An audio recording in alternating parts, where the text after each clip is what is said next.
Hello, and welcome to our third session of the webinar series of 2021, featuring alumni and experts from various fields. My name is Dana Erekat, and I'm the Director of Communications at the MIT Arab Alumni Association, a volunteer-run association that was established to connect MIT and the Arab world and create a space for alumni to collaborate. This conversation will be conducted in English. If you would like simultaneous translation to Arabic, please select the Chinese tab from the interpretation menu.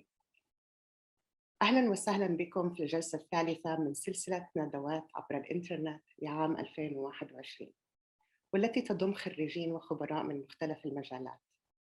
اسمي دانا عريقات، مسؤولة الاتصالات في جمعية الخريجين العرب في معهد ماساتشوستس للتكنولوجيا MIT، وهي جمعية يديرها متطوعون تم إنشاؤها لربط معهد MIT بالعالم العربي وخلق مساحة للخريجين للتعاون. ستجري هذه المحادثة باللغة الإنجليزية. إذا كنتم ترغبون للاستماع باللغة العربية فيرجى تحديد Chinese أو اللغة الصينية من علامة الترجمة الفورية. Today we are joined by a brilliant and exceptional Palestinian man whose journey from Gaza to Mars has made quite a lot of headlines lately. Loay Elbasyouni is a source of inspiration and hope for so many of us and for young people around the world. We would like to take a minute to extend our thanks to the sponsor of this session, Luminous Technical College University, for their generosity. And I must mention here that the owner of this college is also a brilliant man from Gaza. Luminous Technical University College is one of the subsidiaries of Luminous Education, a pioneering educational institution located in Jordan, offering high-quality, accessible, technical, and practical education that is focused on employment, powered by technology, and is in alignment with the latest local, regional, and international labor market regulations. This webinar will last for about an hour. I will begin with a short video, followed by introducing our speaker, and with some questions for him to answer. And finally, we will respond to your questions from the Q&A session. To participate in the Q&A session, please type your questions in the Q&A tab at the bottom of your screen. This will be a no voice participation webinar. So for now, let us watch a short video about the Ingenuity helicopter and Loay Elbasyouni.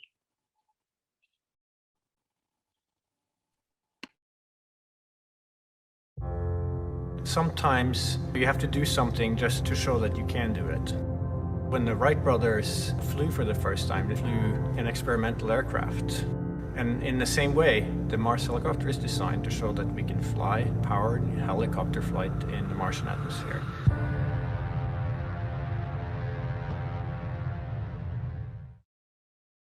This morning, space geeks the world over, myself included, are savoring these stunning images from NASA's Ingenuity flight on Mars. This video, taken from the nearby rover Perseverance, captured all 30 seconds of it.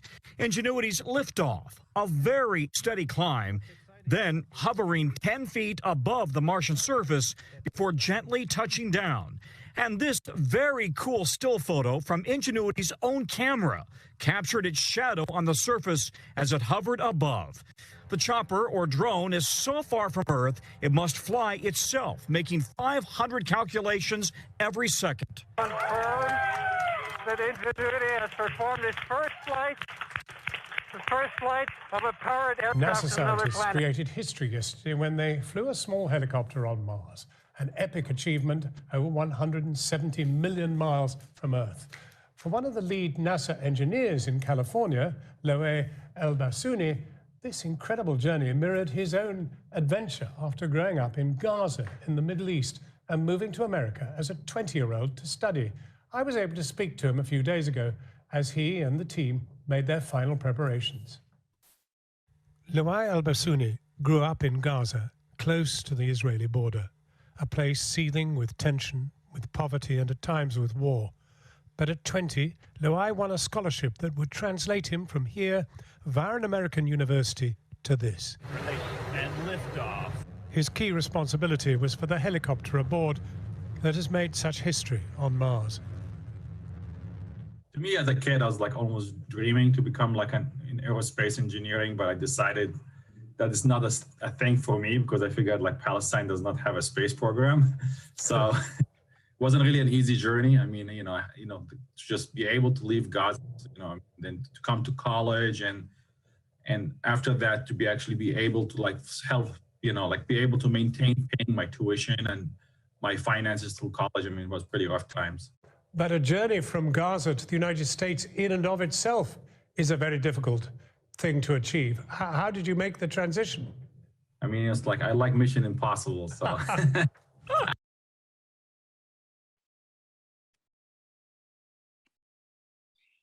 So to learn more about him and what he likes in addition to Mission Impossible and about his work and journey, to introduce Loay Elbasyouni. Loay is a Palestinian electrical engineer who grew up in Gaza, finished his post-secondary school in Beit Hanine School. His remarkable journey from Gaza to Mars and his achievements have been featured in multiple international media outlets around the world. Loay was part of the NASA team that made history in April of 2021, flying the Ingenuity helicopter from the surface of Mars, where he was an power electronics lead for the NASA JPL. Been awarded a number of achievement awards for his exceptional contribution to the Mars helicopter team in demonstrating feasibility of helicopter flight in extremely thin atmosphere at Mars. Loay's career spans 17 years in several industries, including renewable energy, aerospace, working on Ford's first electric car. His career from working to small startups to large companies. Most recently, Loay worked on advanced power conversion and propulsion technologies used for the development of space applications such as NASA JPL Mars helicopter. He is an active member of the Institute of Engineers, Power Society.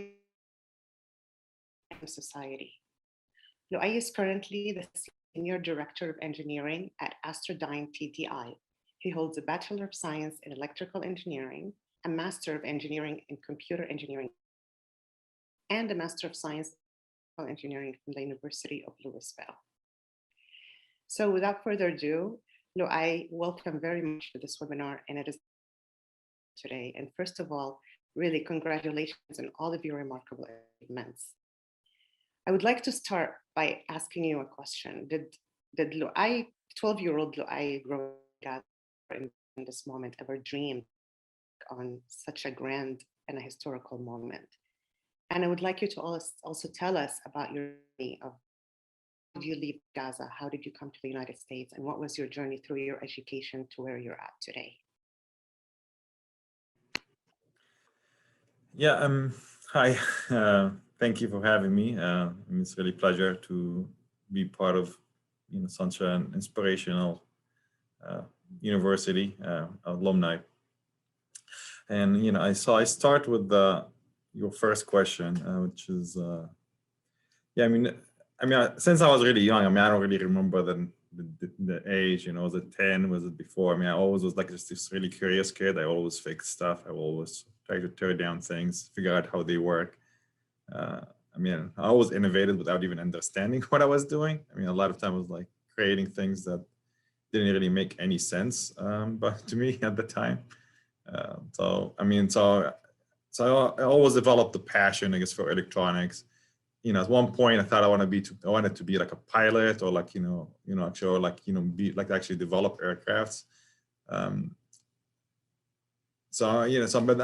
But after that I kind of really like determined that electronics, that's like one of the most challenging things out there, and I kind of continue working on that path.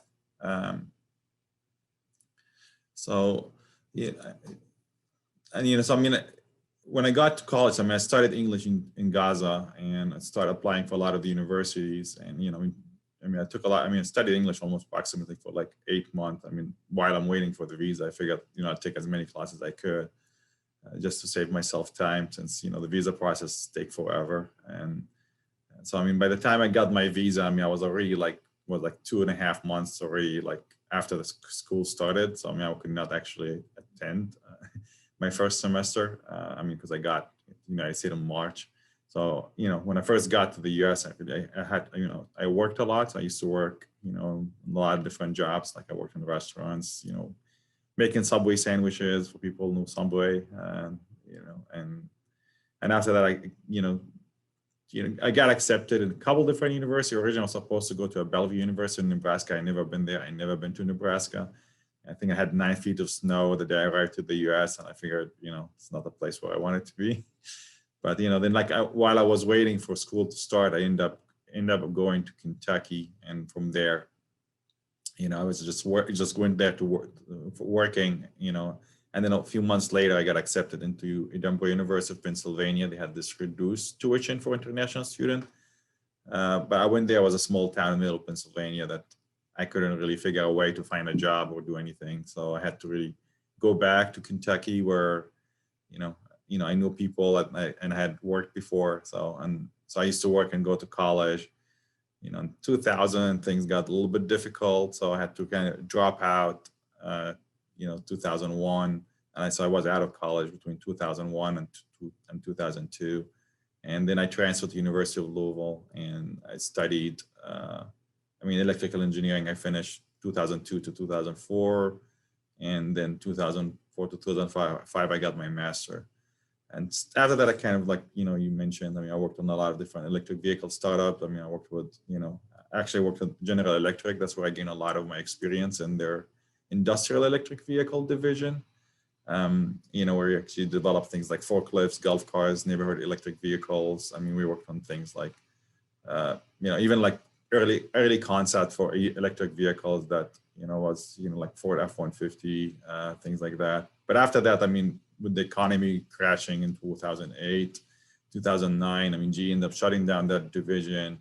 Then I went to start working with a lot of different startup companies, and some of them actually we worked on the first electric vehicle, like actually was on the road, which was the Ford Transit Connect. So actually I was part of developing the propulsion system for that. And then I continued my passion. I love working in EV markets. You know, I love working on alternative energy. I took it personal on, you know, like finding an alternative to oil. You know, oil causes a lot of pain in the Middle East. You know, doesn't matter where you're from. You know, I think we all, in one way or another, you know, with the exception with a few countries, you know, we are victims of oil more than we are, you know. That kind of gave me my passion to work on this alternative route, you know, alternative mode of like propulsions, and, you know, working on like from electric vehicles, I got into electric airplanes, but the company actually had electric vehicle charging that we ended up getting the NASA project to work on design the helicopter. So were you recruited for the work on NASA, or is it a position you applied to? No. So I worked with the company. So I was mainly I was senior staff power electronic engineer, working in the company that, you know, like NASA, we worked very closely with NASA on the concept from early on. So it was a co-development between JPL and the company. It's, a lot of people don't understand how NASA really works. So NASA is basically, you know, it's like almost like Minister of Space, you know, like in a different country, you know, and so like they work with a lot of different, including JPL. JPL is basically a contractor of NASA, but they're kind of funded by NASA and Caltech. So a lot of stuff actually get worked on by JPL. So JPL sometimes they actually subcontract the projects to other companies, because a lot of time, you know, NASA basically to summarize it, they are the system guys more than they are like the design guys. So we are the expert on like designing like small aircraft with very light weight. And previously we worked in another project called Helios, which was actually for NASA. We designed a solar plane that went up 100,000 feet. And we actually also worked on something like a flying hummingbird, which is basically just mimic actually a hummingbird. You know, you probably can see it, you know, it's the only flying hummingbird out there, and, you know, was a Time magazine cover. We are specialized in these very small electronics. So, I was the main power electronic guy that I work at this company. I did all the power electronics. Basically every single motor controller they had, to the point until I left the company. So when we got the Mars helicopter, I got the choice. Do you want to be part of this? Because I'm practically the most experienced guy to develop like motor controller and like work on propulsion system at the company. since I'd done it with a lot of other ones that actually that's super lightweight. And that's basically was one of the main goals. I mean, the first, day we were talking about it was like, hey, we need it to be X amount of grams, which is like, they always like, I always had these challenges. How can you design something so light, because even flying, flying anything that electrical on Earth is like, it's very challenging because of the weight of the battery. So, I mean, flying any electric airplane on Earth is like, the energy density of a battery is a lot less than, like you take, it's basically like not even 1 to 1,000 of jet fuel or diesel. So like to travel an X amount of miles, you need X amount of energy. So that make the entire aircraft have to be super difficult. Everything had to be lightweight. So we had to find a lot of different ways to do that. How long did the process, how long has this process taken? When did you start working on this?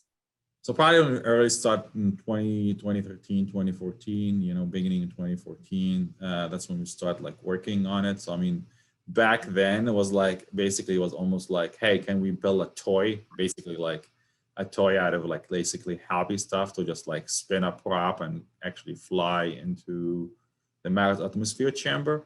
And, there's some videos actually released of that. You could probably see that, tiny helicopter, even smaller than the helicopter. And it was like flying, lifting off the ground inside of like the Mars atmosphere and like falling left and right. So, I mean, that was like the first thing, back then we had to connect the tether system because it was not powered by battery. So there's a wire connected to it.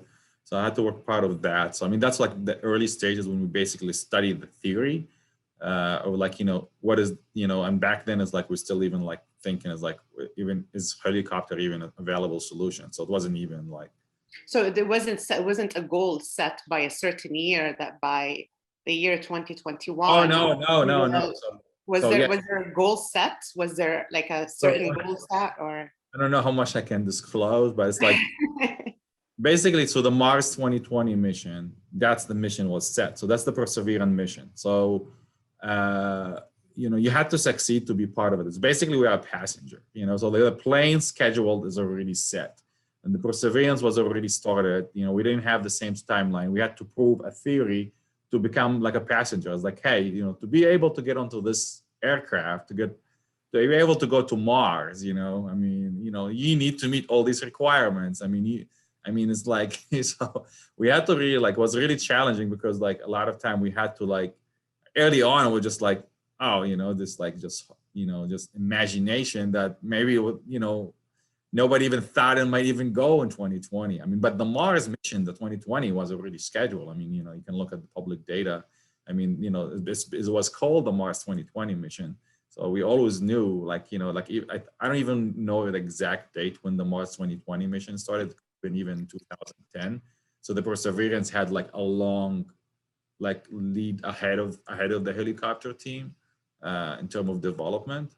But I don't, just, a lot of that information is like public, you can look up even like the timeline when like even NASA even approved the helicopter to be on board of the Perseverance, which was basically like after we practically, develop it.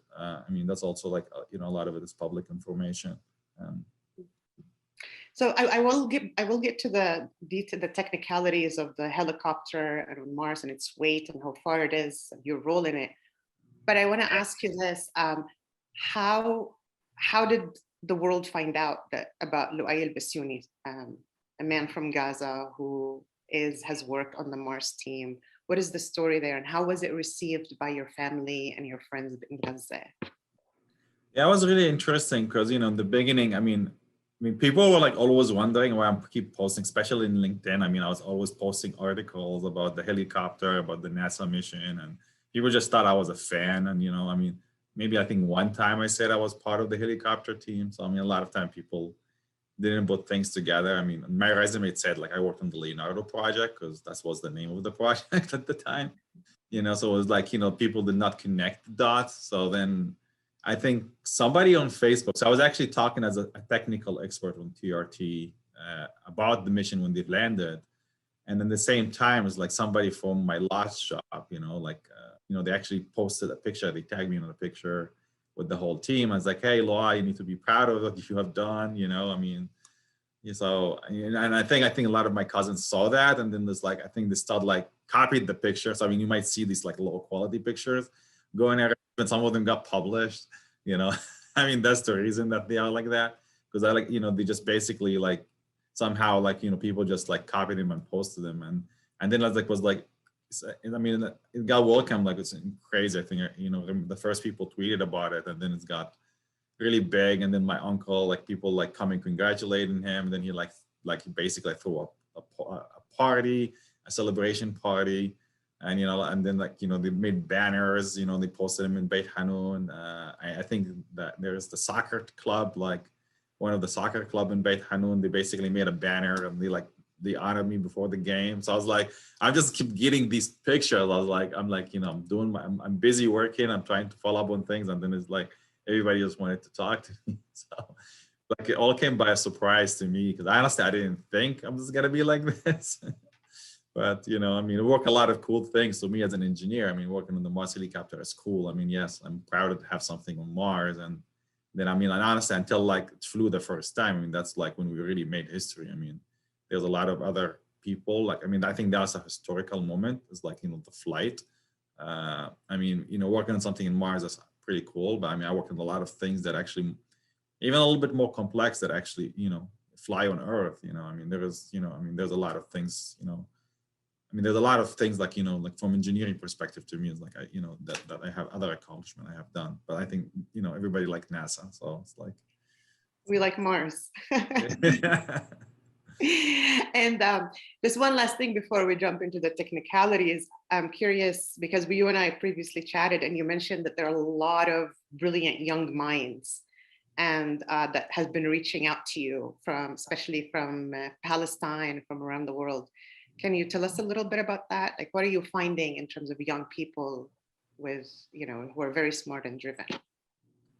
Yeah, so I mean, it's I mean, I don't even know a lot of time how to handle it, because I mean, I get a lot of requests. Sometimes like you cannot distinguish what's, you know, who's who, because like, you know, I cannot really answer everybody. I get a lot of messages. But I mean, there's a lot of young people like asking for opinion. They're looking for mentors, what they should study, what should they do. I mean, I get a notion, a lot of people think like, you know, to be in NASA or to work in space, you have to be studying aeronautics, or you have to study space, you know, I mean, so I mean, so like usually my feedback is like, study what you have the passion for. I mean, I got some people like sending me like basically technical question. I got one of these weirdest question ever. Somebody asked me about the particle collider, you know, and I was like, wow, you know, I mean, that's kind of like a big question. I had to do my own research to answer that question. But it's like, you know, yeah, I mean, it's really incredible to see. I mean, like, and we had a talk with the Minister of Education of Palestine, and, you know, there were a lot of like surprisingly young, like female students, like, you know, like in high school, they were asking very intelligent question. I mean, some of them even asking the question in English, you know, so I mean, there's a lot of incredible minds I see, like, you know, in the young generation. And, you know, I think we have to keep motivating them to do whatever they really have the passion for, you know, hoping with no limitation, with no discrimination, you know, or like, I mean, you know, I don't know the word discrimination between like male and female. And I think everybody should have the right to pursue their passion. Great. Well, I mean, stories like yours are definitely an inspiration for these young people. And this is why we're so happy to have you here. I want to move a little bit to the technical aspects of it. And I want to clarify that a lot of our audience today, myself included, come from various fields that are not so technical, Loay, so you have to bear with us. But we do know that, or at least I looked it up, Mars today is around 310 million kilometers away from where we're at. And the closest it can ever get is 54.6 million kilometers. I mean, you can't even, like, to just think about that, you know, to try to envision it. And that's because of the orbiting and the rotation. Please visualize for us this helicopter. First of all, how do you design something to operate in such a foreign and removed and faraway space? What is the size of it? What is the weight of it? How did you account for the atmosphere on Mars? the testing process, whatever you can delve in terms of information. I know some of it is probably sensitive information. And what was the testing process for it? And you know, and how is it controlled from such a distance? Who controls it? So yeah, so design thing, whether it is for Mars or any environment, even in Earth, you know, any engineering process, we start usually by understanding the requirement of the system. So basically we like study what the number one thing is, like, you know, for anything, doesn't even have to be an aircraft, you study like what's the environment, like basically that's like the temperature, anything like temperature related, you know, like humidity, because all these things affect your design. So you have to really understand all these parameters, and these parameters could be even different and more very challenging. I mean, if you want to design something to work on Antarctica, I mean, it could be very challenging because, I mean, the weather conditions, like big major factor, you know, I mean, you know, driving an electric car, like, you know, at the North Pole, I mean, that's going to be challenging. You have that, that's why car batteries, a lot of the EV car batteries, they have actually heaters in them. So, you know, without really, like, you know, and that apply the same to Mars. So from term of like the flight theory, I mean, the flight theory, there is a lot of like theoretical physics and about like how you can generate lift. So, I mean, you take into account like what's the impact, what is that, like, you know, so if we compare it to Earth, you know, I mean, there's like different atmospheric pressure, like, you know, at sea levels all the way to the height of the mountain. So a plane you design at sea level is different than a plane you design on top of the mountain. So you take the same exact theory now, we compare it to Mars. So Mars is about 1% of the air density. That's equivalent to like flying at, you know, over 100,000 feet on Earth, which is basically there's no aircraft fly in that kind of high altitude. I mean, helicopter for that matter, I mean, like the highest helicopter probably about 35,000, maybe experimental one maybe hit 40,000. You know, there's like one or two of them. I mean, like you don't see helicopter in a rescue mission on top of the Himalayas because they really cannot fly there. So, I mean, most of them cannot fly there. So we take these things and they apply and basically the same thing. So now we studied Mars and we like discovered, like we based on the data that's been provided in the past and a lot of the physics, and, you know, from the previous mission that we have certain measurements about 1% of Earth. The majority of the air comprised from carbon dioxide. So, I mean, you know, so like basically they take these things based on that, and then like everything based on mathematical calculation, because you really cannot test everything in a day in a Mars atmosphere chamber. So JPL does have a Mars atmosphere chamber. I think it's been built in 1969, so it's not even something new, which is basically a big tank they like basically like they can create any pressure they want in it, and they basically suck the air out of it, and then they replace the air with, you know, CO2, carbon dioxide, which is similar to Mars, and they fly into it. So now you have another problem, like how you counter the Earth gravity, because the gravity on Mars is 1/3 of Earth. So, I mean, you know, this is kind of simple, you know, actually you just kind of hang a weight on it, you tie it with a string or something like that. So, I mean, that's kind of like, and then you have to really design for a lot of these things. So, I mean, the thing is like running a functional, to run a simulating chamber, that costs a lot of money. So a lot of time you have to do everything based on theory and calculation, you know? So, I mean, everything you have done is basically like, we calculate everything. We have to review every single thing to make sure that the first time we go, like you request, you know, because to choose the chamber, you know, you're actually going to be able to do it. And that apply like basically to anything that can fly, even in Earth, you know. So a lot of time is based on, you start with the theory.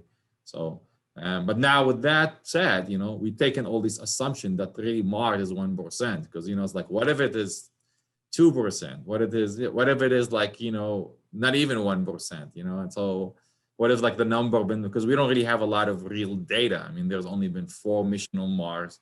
I mean, I think they probably, you know, maybe like through different methods of like imaginary, like they figured out what is the atmosphere in Mars.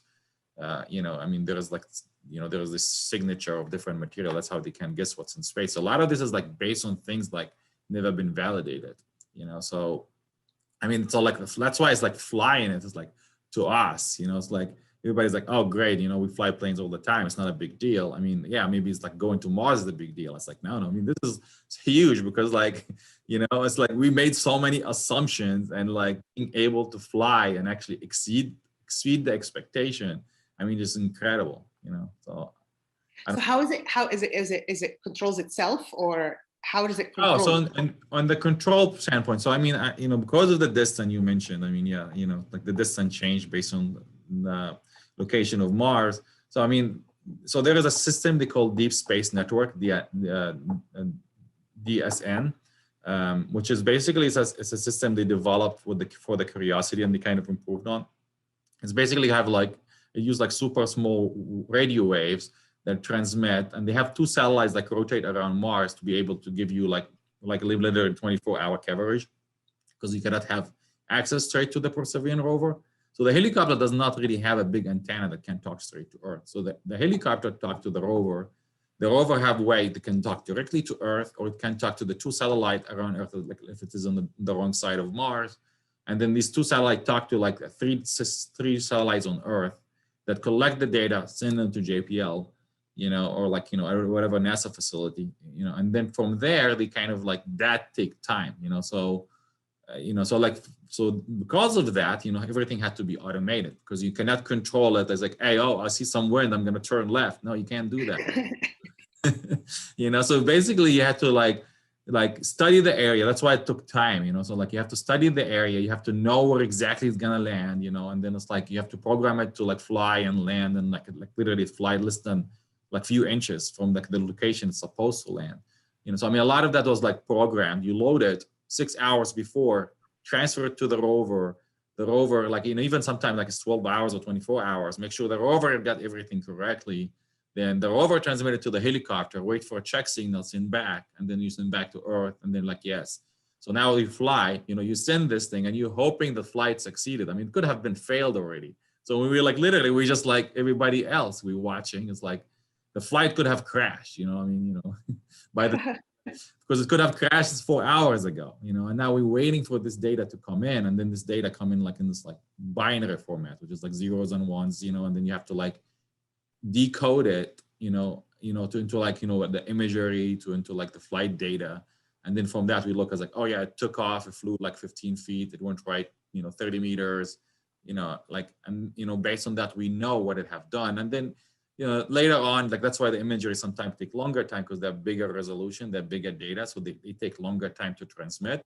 So, we get all the zeros and one first, and then you get all the imagery. And then usually a lot of time, like they're like, basically you can follow up on the NASA TV or the YouTube channel. A lot of time they broadcast that live. Amazing. That's incredible. I'm baffled. We have so many questions coming in, but you mentioned that you were not even like, in this mission, not even sure if it would succeed. Not only succeeded, it actually exceeded expectations according to NASA. So for those of us with us today, if you don't know, this helicopter actually already made 4 flights on Mars, not just 1. There was the first one, it made 3 more, and there's supposed to be 2 more. Right, Loay, correct me if I'm wrong, but there is one happening, right? There's one that has already happened, or it didn't happen. I don't know, because we don't know yet. Happen, and the data should come for the 5th flight right now. So 4 have happened so far, and according to NASA, that the technology is actually met and surpassed the technical objectives, and has actually improved from flight to flight. Mm-hmm. So when we're talking about those flights, what are we talking about in terms of number of seconds or amount of time, and how was this improvement? Yeah, so basically, I mean, the first goal was to validate all the assumptions, all the calculation, all like everything we have been like done on Earth, right? So that's what number 1 is. Like, yes, we flew and we never even like, inside the Mars atmosphere chamber. I mean, it's basically like a few meters wide, so you cannot really travel 100 meters. So that's the first time ever happened. So I mean, like that was the first goal. It's like to actually fly. That will determine you can create lift. You can actually lift off the ground. Then it's like, the other goals, like actually you need to be able to collect the data, send it to Earth to be able to optimize flight profile and use that data to understand really how is the control. Can you fly something bigger, things like that. That's all going to help things in the future. That's already accomplished. Reaching goals of like doing maneuvering and things like that, that's already accomplished. So like after all of that have been done, it's like, the 4th mission actually was able to do what they're calling almost like scouting. So, I mean, which is basically is like, yes, in the beginning, we're like, okay, if we got 1, 2 pictures, the picture were not the priority, okay, because the cameras on the helicopter, one is used, the black and white one is used for navigation. that's how it see underneath it and actually navigate to see the surface. You know, and then like there's a color camera, but it's just like it's a bonus, you know. So in the fourth mission, actually, I was able to take a lot of pictures. So basically, like, you know, like the whole area where the Perseverance rover is. So that could help in the Perseverance in navigating. So I mean, this is things that could actually be utilized in the future. So originally, we like, you know, made the assumption in the design that it actually operate to 90 seconds. So you know, everything, you know, that actually was part of like meeting the weight requirement is like, hey, you know, we can only fly for 90 seconds, so let's design it only for so but you know, so I mean, that's like was a big part of it. I mean, the flight actually in the fourth flight, it reached 117 seconds. It traveled 266 meters, which is it's a really huge area, and it actually was able to cover a lot of photos of that area. So and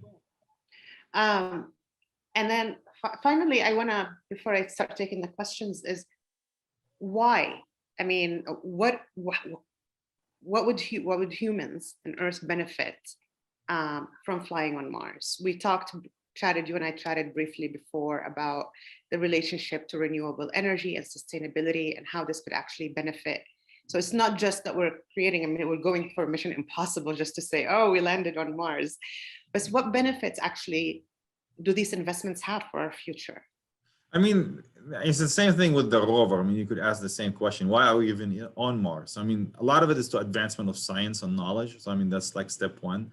So a helicopter would actually give us a lot more abilities for like, you know, like for navigating bigger areas, seeing more areas.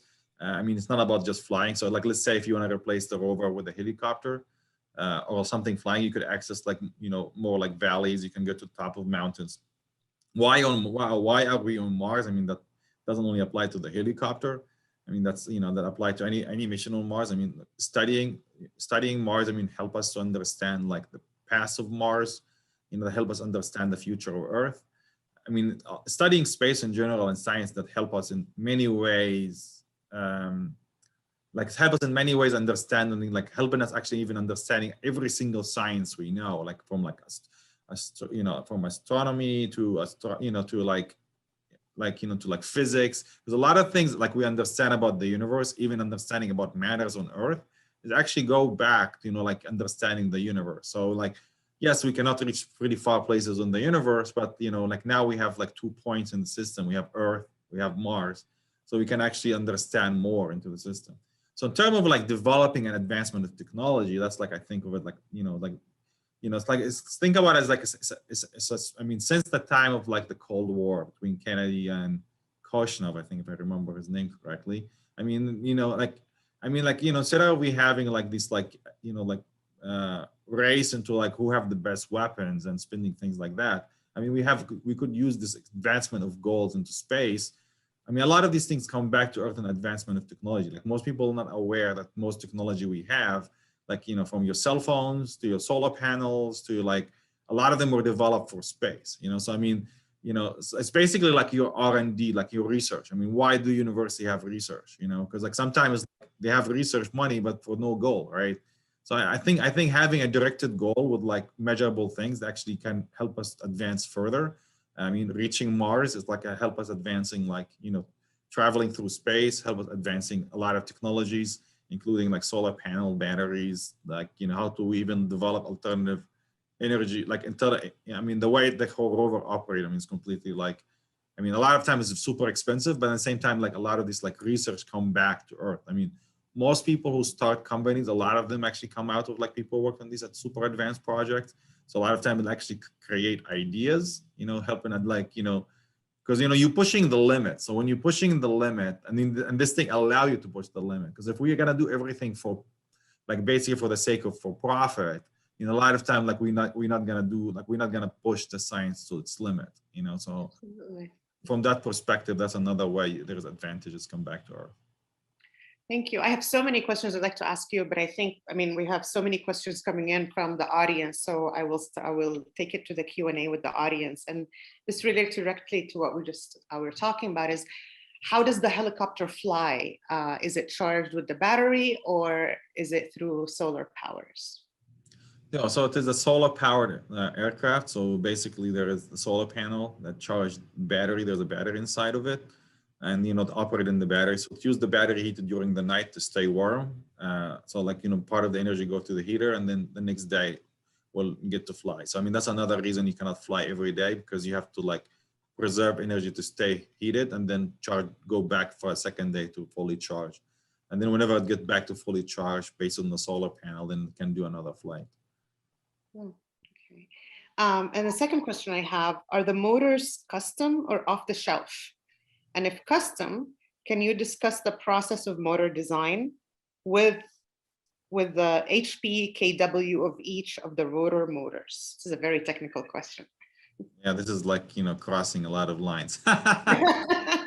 So as they mentioned, actually, it seemed like this guy actually was listening to the NASA feed, and yeah, so I mean, as they mentioned, I mean, they're like semi-custom, like, so the servo motors basically kind of off the shelf, semi-custom. The propulsion motor, they're actually fully custom. I mean, I cannot really describe anything about them. I mean, but there's nothing have been released to the public. But yeah, I mean, they are fully custom, and the motor controller is fully custom. I mean, that's actually one of the few things that are actually fully custom in the helicopter. And another technical question, due to the weight and constraints of the battery flight time, does the current helicopter have the ability to be tethered, just like you did in the initial testing phase? Tethered from what? So, I lost connection. I'm sorry. أنا آسفة. So, due to the weight constraints, does the current helicopter have the ability to be tethered? If the question is not clear, maybe the person. No, I mean, the question is clear. I mean, there is no source of energy to tether it to something. I mean, that's a really cool idea. Maybe we can create a tether helicopter in the future that actually tethered to the Perseverance rover. You wrote, yeah, tethered from the rover. Yeah, I mean, I mean, why not? I mean, I think this is a really cool idea. I mean, I mean, I worked on tethered helicopters before. So. But yeah, I mean, I worked on tethered aircraft. I mean, it is very possible. But the thing is, the most important thing people have to keep in mind that the helicopter is an experimental mission, while the Perseverance actually is a real mission. So the Perseverance rover does have a mission and goals, that extend behind just like driving on the surface of Mars for scientific purposes. So that's the reason the helicopter mission is like, even though it's gonna work great, NASA gives it an extra 30 days that then the rover have to go. I mean, if the helicopter was not able to like work in further range than originally planned, like was known, they might have left it behind because it's already met its goal. And, I mean, the budget of the Perseverance rover is like, it's like over $1 billion. So, you're not gonna keep it around for the sake of the helicopter. Yeah, I read recently in the NASA announcement is that the Red Planet rotorcraft will shift focus from proving flight is possible on Mars to demonstrating flight operations that future aerial craft could utilize. Mm-hmm. What does this mean? So, because like it's basically getting into the behavior functionality of a rotorcraft. So in the beginning, it was like flight demonstration or flight data collection, right? So like that's basically to prove that we can fly. So now it's actually it's like trying to prove that, hey, can I be like, I'm basically gonna be like the girlfriend of the Perseverance rover. I'm gonna be this companion. I'm gonna be the scout. I'm gonna help him like navigate. Is that really a possible thing? What is the advantages? So, and that's why it's like now is more like taking a lot of images. And these images probably would be fed to the Perseverance rover. I'm not really aware what they would use it for, but that's really what that means. It's like basically, like being a companion. Like, so in the future, you will see a rover with a future helicopter. I mean, it's like cartoons walking next to you. Yeah. It's like, hey, Amazing. Another question is there a remote problem solving system on the helicopter? A remote problem? remote problem solving. So if remotely, so can you solve, like, is there a remote problem solving system on the helicopter? Can you solve I mean, challenges? Problems you can talk to anything. You can load software over the air. So I mean, that's what happened. Like when they had a problem with the computer. So with the watchdog timer, when they were switching between one mode to another. So to overcome that problem, they actually load a sequence of commands, like in certain order, to be able to overcome the problem. So it does not, so the watchdog timer doesn't time out. I mean, there's other ways they can actually load software. I think it is risky. I mean, this is my personal opinion. But I mean, it is possible if they have to, I mean, and they do update like flight software based on the data. So, I mean, there's always like possibility that they could do that.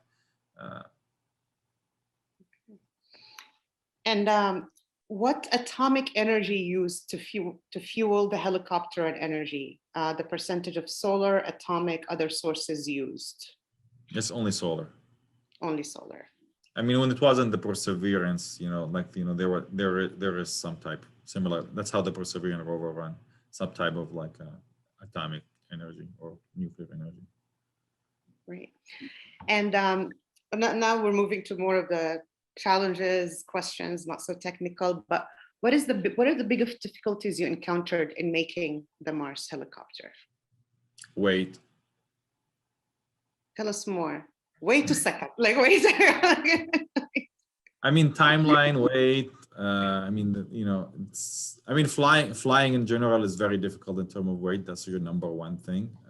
I mean, there is other problem. I mean, I really cannot disclose, technical design problems. But I mean, from scientific problem, it's basically like, it was really challenging to meet the weight requirement. I'll design something from weight, also like the things like to operate at these temperatures, also operating with the radiation that works on Mars. Because I mean, Mars does not have an atmosphere, so most electronics subjected to space radiation, and that actually could be like very damaging to electronics. So I mean, that's one of the biggest risks, and we have to really design for. Great. And a few people actually asked, have you faced any obstacles and challenges in your life and in working as a result of being Arab, as a result of your background and race? This is a really tough question, but I mean, United States, for as companies and government, I mean, they have an institution, like a lot of policy against discrimination. So I mean, even sometimes I feel like it might be over too much, but so I mean, like that doesn't happen at that level.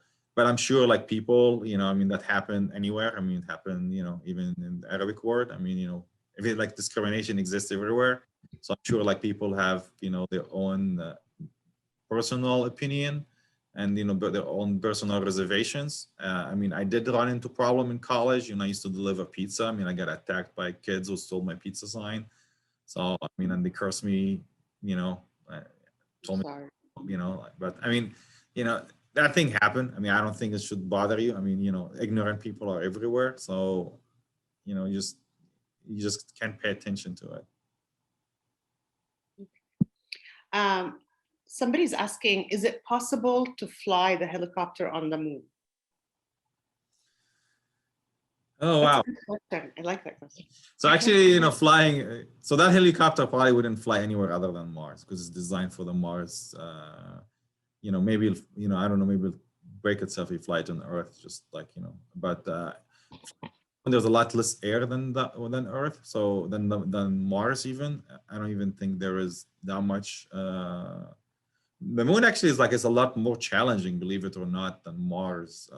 Because the temperature difference is also really different. So negative 175 degrees C all the way to 175 degrees C, it gets super hot and super cold.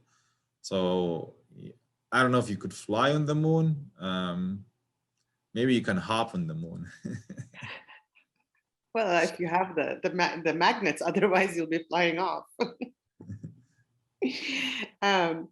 So somebody's also asking, what is the difference in response time to commands between the aircraft on Mars and the control on Earth? I mean, in theory, I think it's the delay is about 39 seconds. I mean, it's been the flight data take about roughly 3.5 to 4 hours to come back. So usually they load the software before.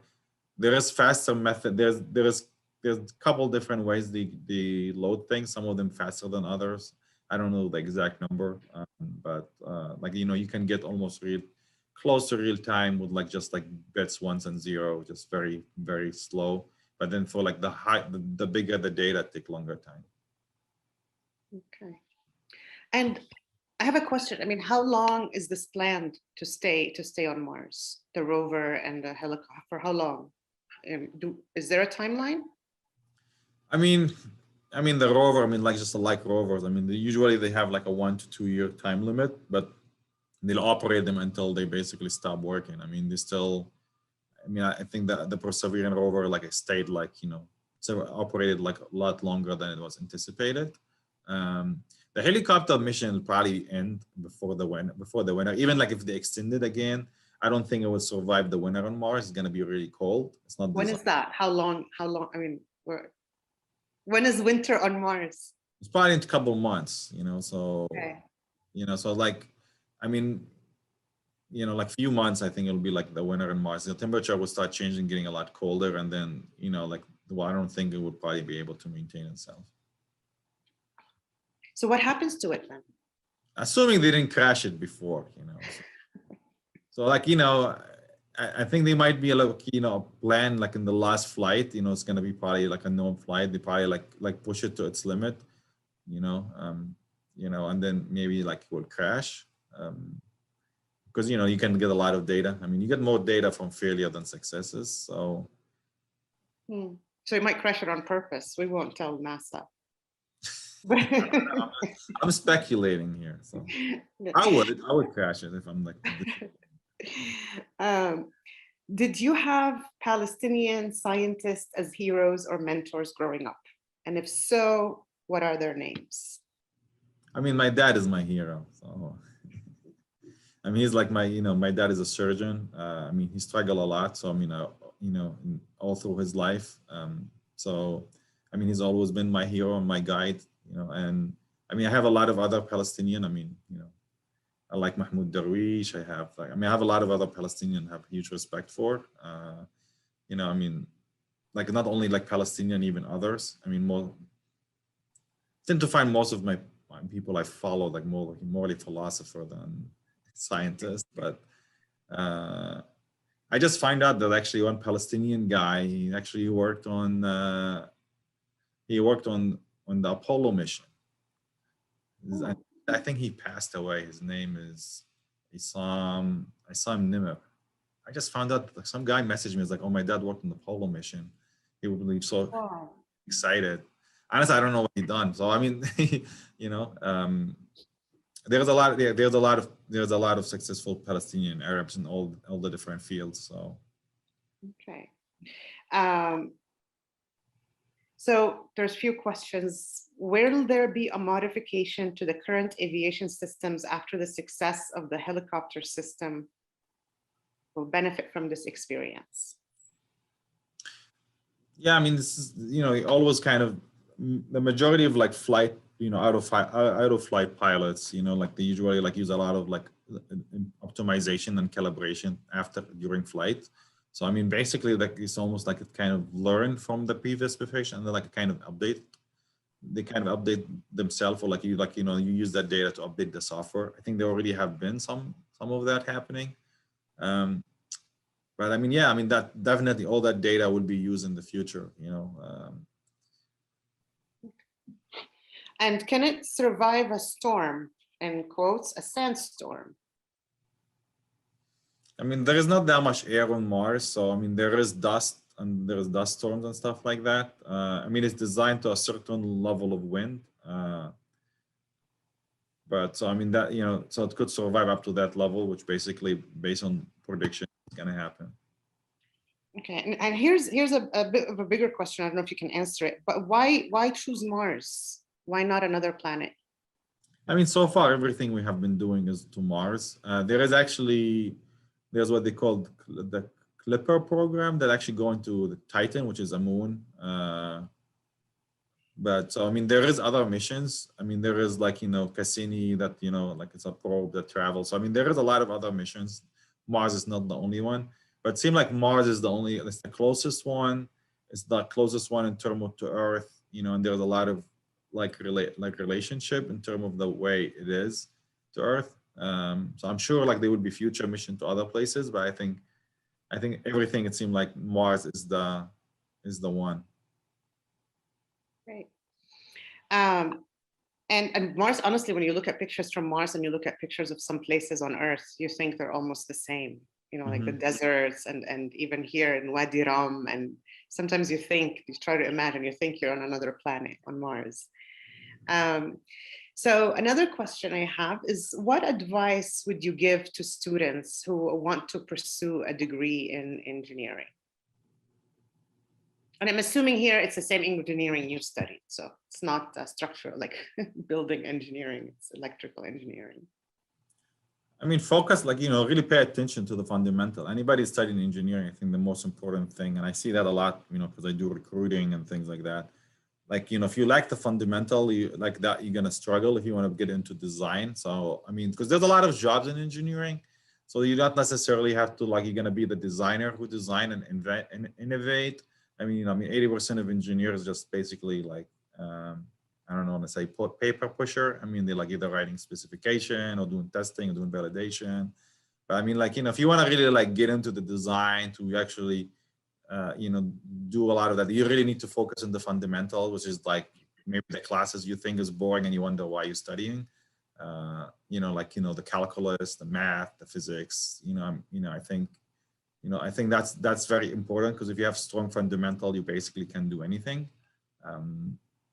And then like just follow your passion. I mean, you know, if you don't, I don't think like a lot of people think about, if you go into higher education, like, you know, master or PhD, then yeah, you can follow, maybe like get more specialized.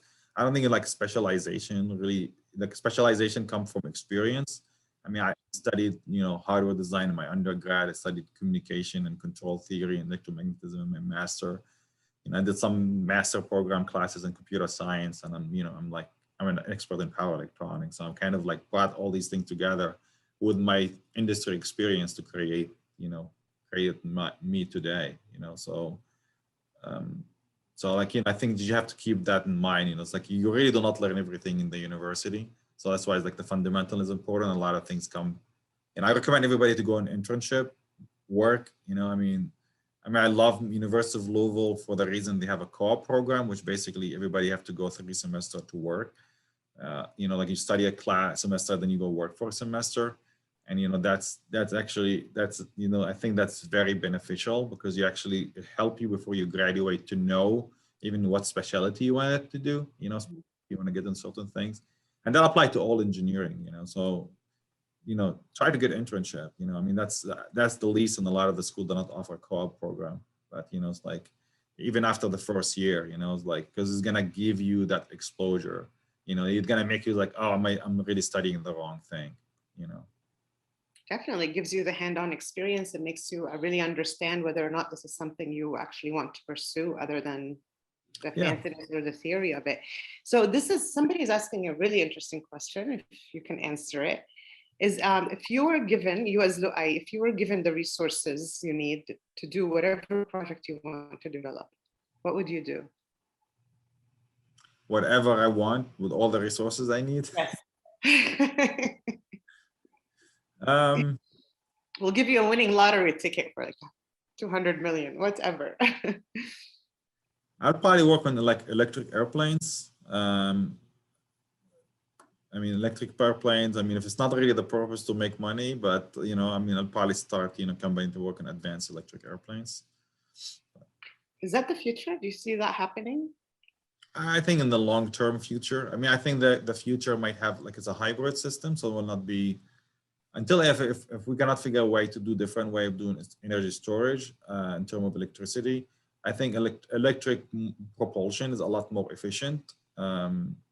So, you know, I mean, that's really, you know, it's like, you know, you're talking about 95% versus combustion engine is like about, you know, gas engine is like, you know, usually less than 50%. I mean, jet engines are a little bit more efficient. They're like, you know, maybe like 60, 70%. So like, you know, you could save a lot more energy doing that.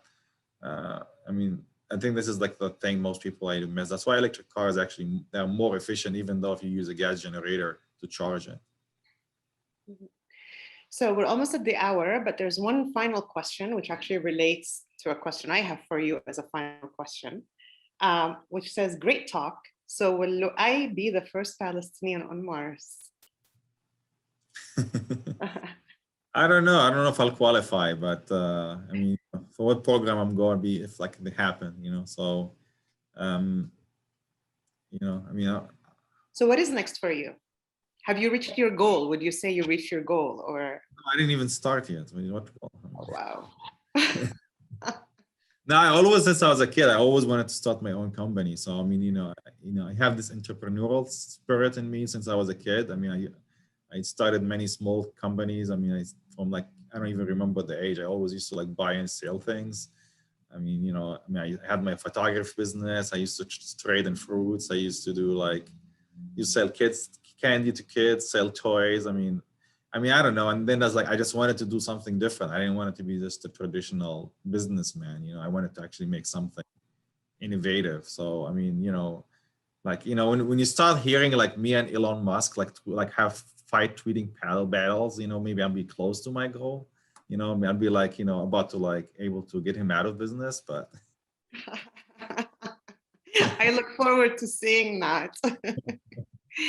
And finally, it's actually a question I missed, but it's also part of the closing, is have you had a chance to connect with Palestinians from Gaza and share your experience to give them inspiration? And related to that, if you have any final words to young people, especially young people who come from conflict-ridden countries, from occupation, who are refugees, not just in Palestine, but around the world, what would you say, and how are you inspiring them in your own capacity?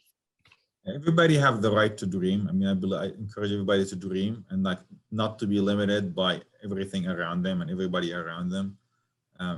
Try to like, seek ways to find, to be able to get out of what they are in, like to achieve their dreams and their goals. I mean, I think you can do anything you really want. I don't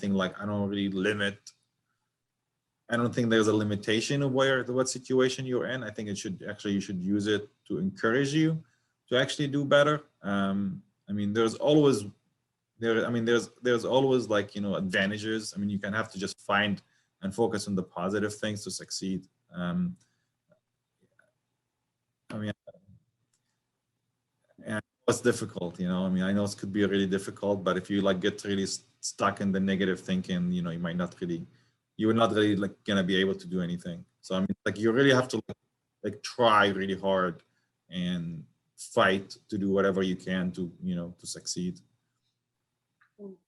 Well, thank you so much, Loay. I mean, I think this webinar could have gone for probably another half an hour or even longer, but I learned so much from you today, and I hope everybody who had joined us had learned so much today.